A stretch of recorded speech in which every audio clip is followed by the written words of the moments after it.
say the most critical child that Brenda and I had was Karen. Chad's fourth daughter is up there helping Karen because she's having back problems. And Karen continues to send glowing reports of how wonderful she is, how well trained she is, how mature she is. So I can't, the thing that can somebody in child training the most is the children. So Chad comes with a great thanks for taking time. Oh, thank you. The irony of that is that Karen lived in our basement. I don't know how long. It wasn't long because she was in trouble at home, and so she lived in our basement. So it's kind of turned out as fair play. And actually, the first thing I want to do is a little bit of, as we were sitting there, I was thinking, as a pastor, I have 6 other senses, and they're my 6 children. And they are sort of eyes and ears in, across the line. And I don't mean it in gospel. So here's what I did as an experiment. I went to Audrey and Maggie just in the breaks, and I said, hey girls, well, I meant not to say that. Anyway, I said, hey girls, just write down some observations you have about child training from all your years, first being raised and then taking care of kids. So I would commend this exercise to you. Get to know the people that see your kids when you're not there. They should be your closest friends and allies. Find out dirt on other people about on your own kids. Okay. So actually, I just wanted to pull up a couple of these are maybe supplemental points that I think are really great that Audrey and Maggie noted just off the cuff. One, I really like this. One of them said they noticed that parents who make excuses like, oh, she hasn't had her nap or whatever, it seems like they're in a performance mode and they're insecure about their reputation as a child trainer. Does that make sense? And you really do want to get free of that because it has nothing to do with your reputation. It has everything to do with the formation of your child. Does that make sense? And there can be a lot of pressure and anxiety about that. And for love of your child, you've got to get free of that, right? So that you can have a really good sense of where your child is at.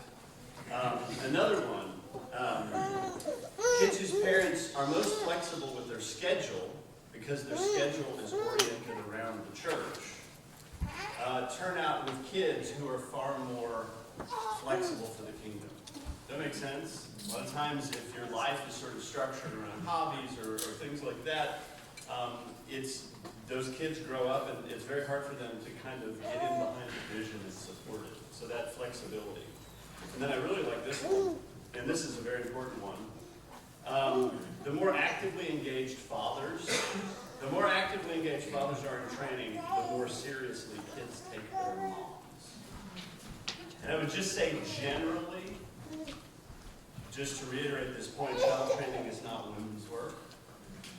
Right? It is primarily the father's responsibility in that Genesis passage that Billy shared. And it may be, yes, obviously, mom is doing a lot more of the day-to-day, especially in the early years. But the children need to know that dad is absolutely supportive of that and giving oversight and vision and the most involved person in terms of their part. Does that make sense? I like that one. A few others. Babies are a lot smarter than you think. So Tom said kids are a lot smarter than you think. By and large, I have seen the majority of the time people err on the side of not giving their babies enough credit. All right, God made children incredible. They are learning machines. And when you don't, it's really nice to see people dealing with child training in a stage you're out of. Because you have a certain distance and objectivity, and it's much easier to see patterns that you didn't see when you're just buried in the day-to-day of trying to survive. Anyway, babies are a lot smarter than you think. You can train your children, and you should train your children to be other-centered. Okay, one of my daughters was making the point that it's not, yes, there's a skill in don't interrupt your mom and dad when they're talking. maybe that's the negative skill. Maybe the positive skill is to come into a room with open eyes and open ears, and to learn from adults, and to be, to absorb the conversations that the adults are engaging in, rather than to, inject. And again, if you can do it, watch how your kids enter a social setting. Do they enter and they're trying to tune into what they ought to do, or do they enter and they're just filled with what they want to do, right? And it's possible to train that if you're conscious of where you're going, with an overall sense of the heart. Here's another one. In body life, you can't do anything better for your kids than teach them to do the not fun service, right? I see a lot of parents who have sort of a bucket approach attitude for their kids. Like they want them to have the best times and the most fun opportunities and the greatest situations. You really should, for the sake of their long-term joy, have an attitude of, where can my kids serve? And how can I bring my kids along doing the thing that nobody else wants to do, but that needs to get done for the functioning of our body? That makes sense? And that's just unglamorous, and it's anti-youth grouping, right? I mean, one of the problems we have with youth groups is, let's entertain the kids into the church, or let's keep them in the church by entertaining them. I love in John 15 when Jesus says, listen, I'm speaking these things to you so that my joy might be in you, and that your joy might be full. I think sometimes we have a terrible attitude toward God that he's a sadist. Jesus says hard things to us because he has the joy of life with the Father, and he wants to bring us into that life. Again, we do a great disservice to God when we don't realize that he wants to share his joy of a poured out life with us. So, sorry, I'm still doing some mop-up before I get into my talk about just the progression. Let me see. This is, I'll bring that up later. Let me mention two things I've read that I've loved and that have really helped with child training in addition to the books that we have. There's a book called The Wise Woman. It's a very short fairy tale by George MacDonald. Honestly, one of the most profound things I've ever read as a parent. Not just, it's about, like Ben said, the parent's character in being a trainer of your children. All right, one of the most convicting things I've ever read in terms of training children. And then there's a piece you can find online that is really, again, a kind of a devotional for child training. It's it's an essay, so it's kind of long, called Look at Me by a lady named Patricia Snow. If you Google that, you can find it.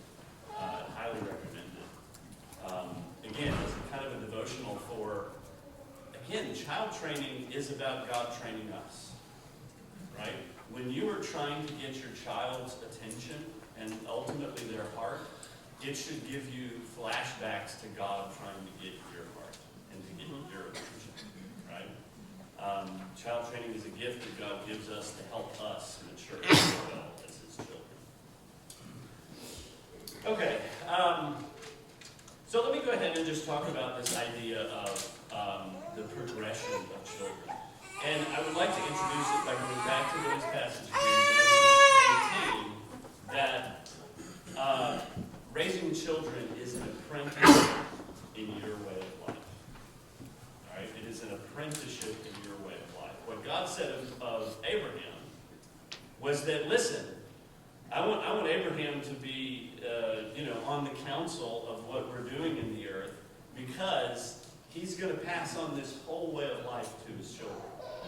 Okay, so it's not simply particular rules, particular behaviors. It is the whole package of a completed adult living well in partnership with God.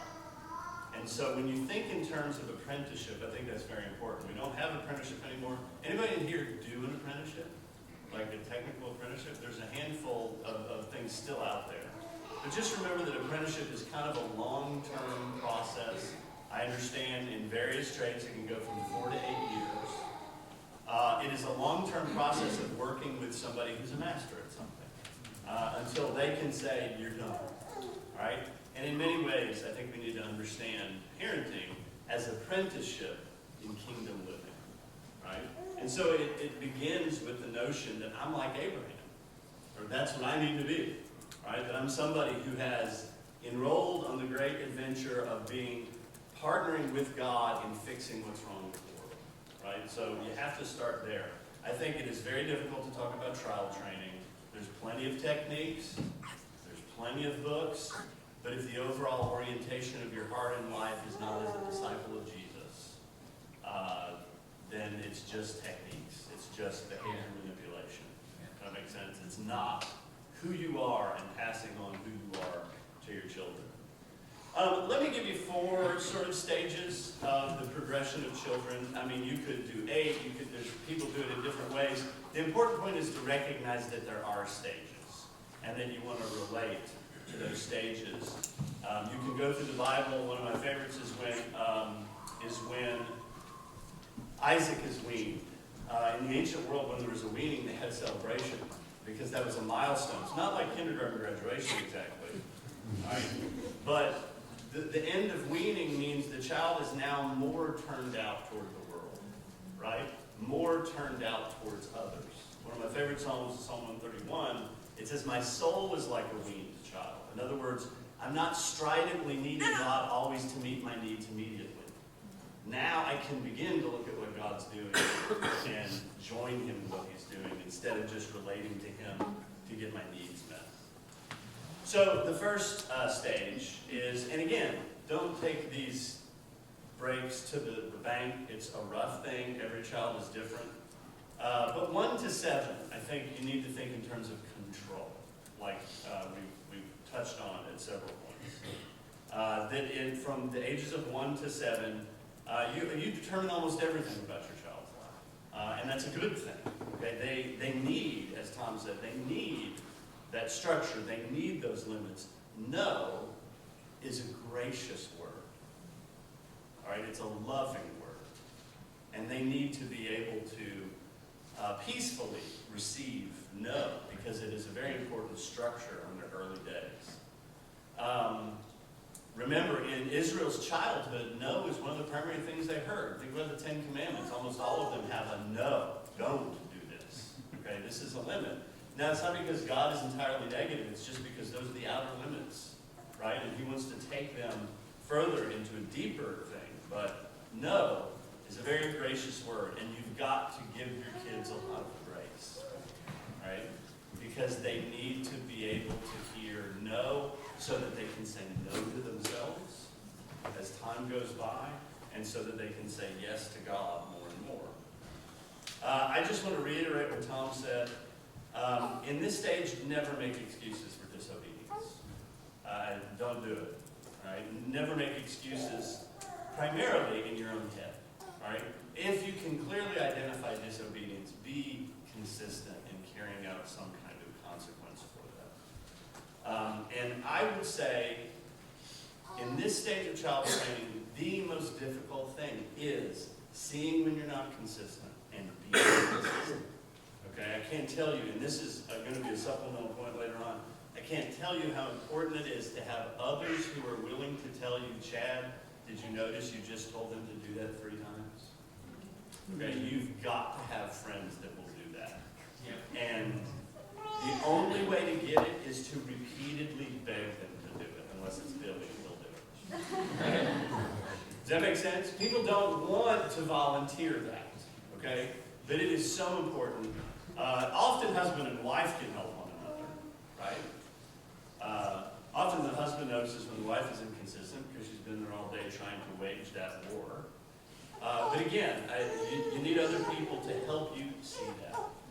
And don't make excuses, because a lot of times I think we're making excuses, and it's ultimately we're making excuses for ourselves. Mm-hmm. The primary problem with consistency, I think, is laziness in ourselves. And we need to just call laziness a sin that we don't make excuses for, but that we repent of.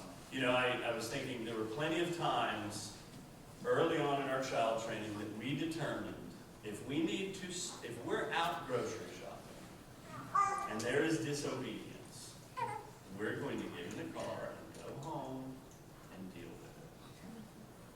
Because I care about my kids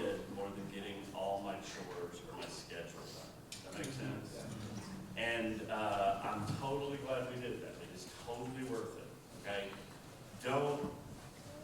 Don't miss those opportunities because it's not loving to your kids. Again, to underline what Tom said, don't, and especially in this stage, don't beg, don't say again, don't beg, don't coax, don't bribe, don't threaten, don't reason. Okay, I think there's stages that you reason with children, but you don't have to reason with little children. They should be comfortable with quick no's. And I think one of the primary reasons that children whine is because parents whine at them. It's maybe not just that they whine in life, but they whine at them. Johnny, don't do that. It's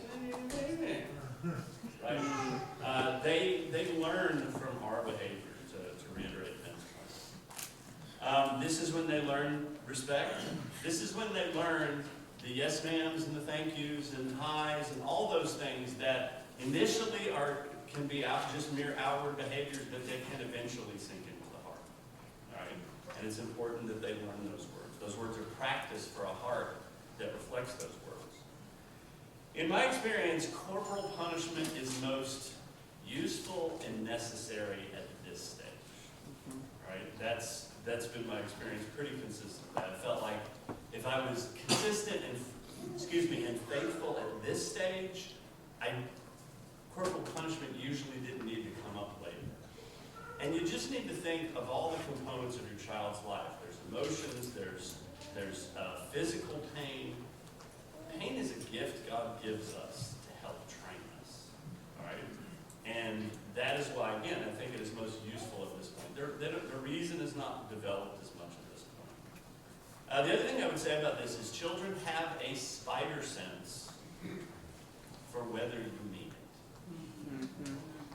I mean, they're better psychologists than we are. All right, if you watch children, I was somebody the other night, and mom had given an instruction, and mom had turned her back, and man, that kid was looking, and what was going on in that kid's mind was, and this was a year-old, I believe, what was going on in that kid's mind was, is she mean it or not? Is she going to enforce it or not? They are just really smart. I mean, God made them smart. That's a good thing, but we need to be able to know. And so again, that's an area where your friend might be able to say, man, you're not committed. You don't mean it. You're not consistent. You need your friends to help you see that. It is important to note that some days you will feel like you do nothing but this stuff. And that's okay. Okay, sometimes that's what's required. I really encourage families, if you have a training issue at this stage, plan a weekend. And what I mean by plan a weekend is you might get some things done, but the whole Saturday and Sunday is devoted to consistently, lovingly, patiently, persistently training the issues you're trying to train. And as Tom said, practice it, create circumstances for it, but it's very important. All right, so that's stage one. And we're not even getting into, and I know a lot of moms have questions about the baby stuff, but sleeping and all that. But let me say, very, very young babies can learn not to touch things. They can. I mean, again, it's incredible what little humans are capable of. All right, 8 to 13-ish. Let's call it coaching. In 8 to 13-ish, hopefully just obedience is in place, general respect is in place. It's not that you never have to correct it. But 18 to 13-ish, you're releasing more responsibility to children. You're giving them jobs to do that they do independently and that you assess, or you're giving them tasks to do. And again, it's coaching. You're observant. You're always watching. You're often commenting, not pestering, but you're often commenting. But again, it's a place where they grow in responsibility, where they grow in accountability for the things that they're given responsibility for. And again, this is where, especially, I should say, I think children should be carrying the household economy from a very young age. And what I mean by the household economy is whatever it is, washing dishes. And I should make an aside about this. I love the G.K. Chesterton saying, if there's something's worth doing, it's worth doing badly. The is anything that you're going to do that's worth doing, you're going to do it badly for a while. So it's okay for a toddler to learn to wash a dish and it not be perfect.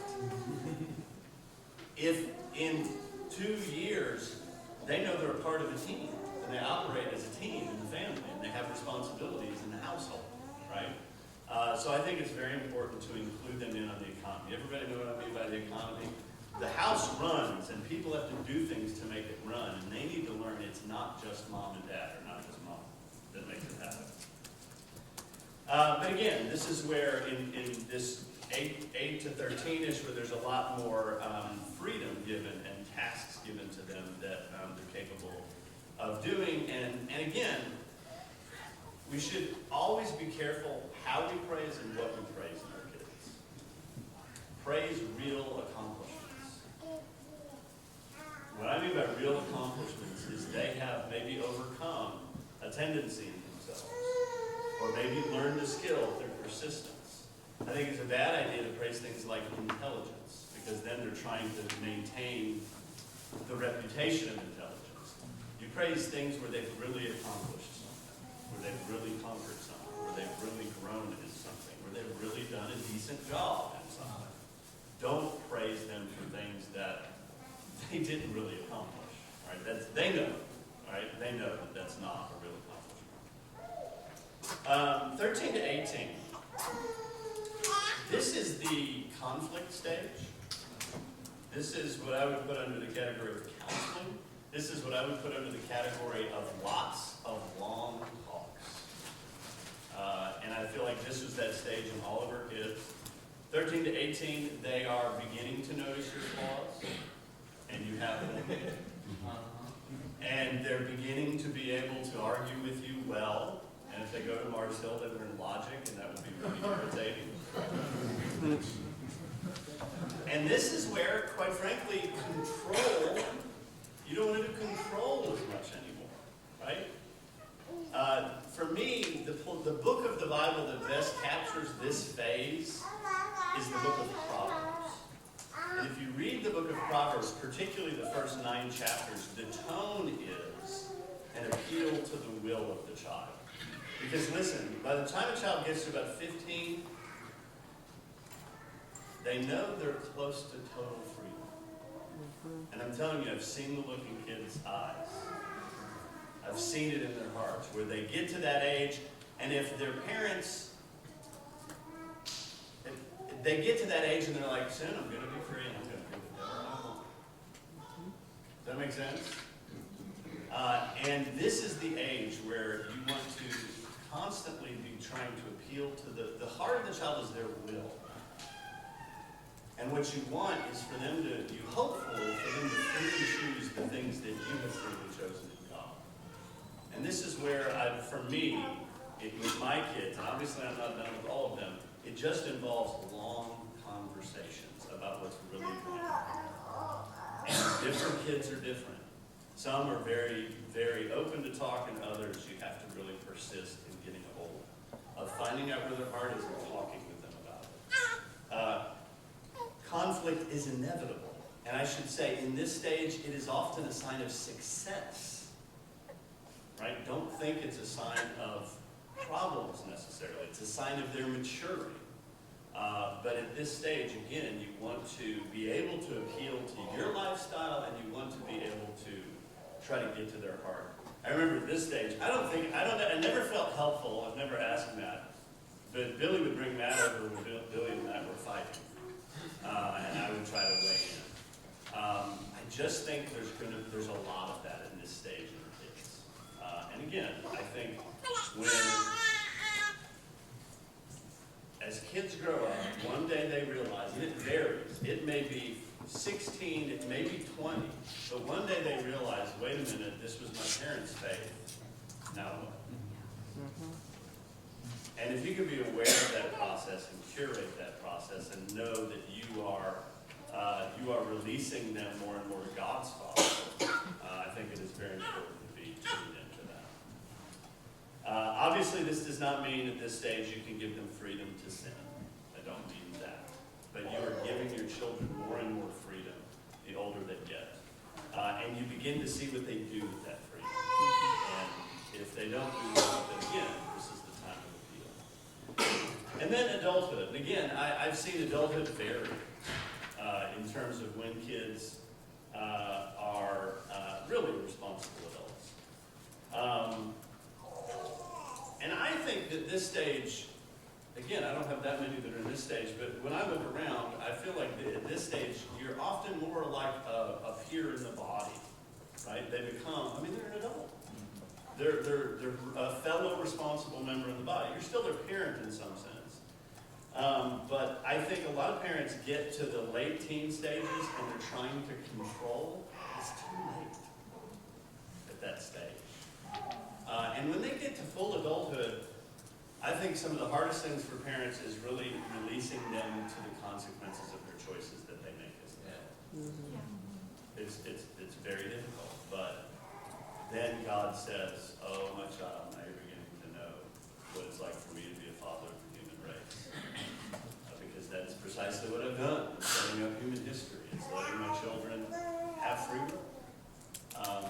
So again, I think there's a proverb, everybody knows the proverb, train up a child the way he shall go, and when he is old, he will not depart from it. That is not a statement of law. It's a general principle. Does everybody know that? I think some people have related to that. If I do my child training exactly right, my kids won't turn away from God. That's not what that statement is saying. Right? It's a generalized statement. It's a general principle. But the reason that's not what that statement is saying is because God gave us a heart, a free will. And as we relate to our children as they mature in that, we can come back to knowing God more and more as he releases his children to that. Let me make a last statement, one more statement about, I would say, Shannon, would you agree with this, that in our child training, probably the most decisive and influential thing has been the influence of others on our child training? Do you agree with that generally? For sure. I think, just to share a couple of incidents, one incident, Michaela was, I don't know, 8 months, and I saw Billy work a magic trick on her, and it was unbelievable. And I never knew that babies at that age were capable of turning their emotional tantrum around and reining it in. And it was like lightning.